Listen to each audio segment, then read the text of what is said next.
एक बादशाह अपने महल की छत पर टहल रहा था। टहलते टहलते उसकी नज़र महल के नज़दीक घर की छत पर पड़ी, जिस पर एक बहुत ही खूबसूरत औरत कपड़े सुखा रही थी। बादशाह ने अपने एक बांदी को बुलाकर पूछा, किसकी बीवी है? बांदी ने कहा, बादशाह सलामत, यह आपके गुलाम फिरोज की बीवी है। बादशाह नीचे उतरा।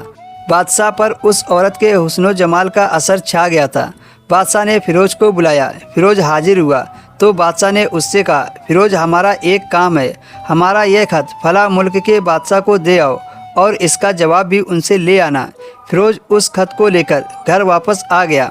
खत को अपने तकिए के नीचे रख दिया। सफ़र का सामान तैयार किया।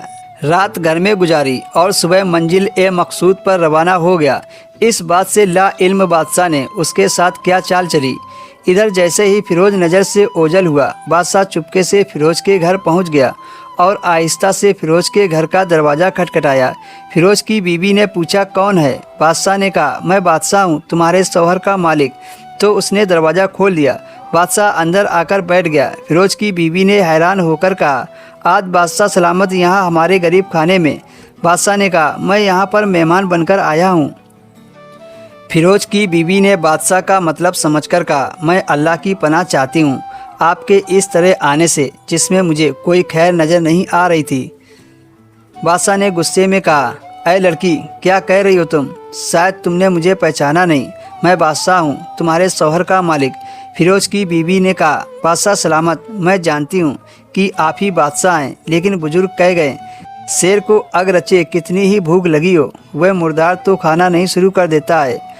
और कहा, बादशाह सलामत, तुम उस कटोरे में पानी पीने आए हो जिसमें तुम्हारे कुत्ते ने पानी पिया है। बादशाह उस औरत की बातों से बड़ा शर्मसार हुआ और उसको बिना छेड़छाड़ किए वापस चला आया, लेकिन अपनी चप्पल वहीं भूल गया। यह सब तो बादशाह की तरफ से हुआ था। अब फिरोज को आधे रास्ते में याद आया कि जो खत बादशाह ने उसे दिया था वह तो घर पर ही छूट गया।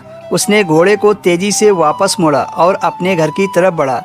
अपने घर पहुंचा तो तकिया के नीचे खत निकालते समय उसकी नज़र पलंग के नीचे बादशाह के चप्पल पर पड़ी।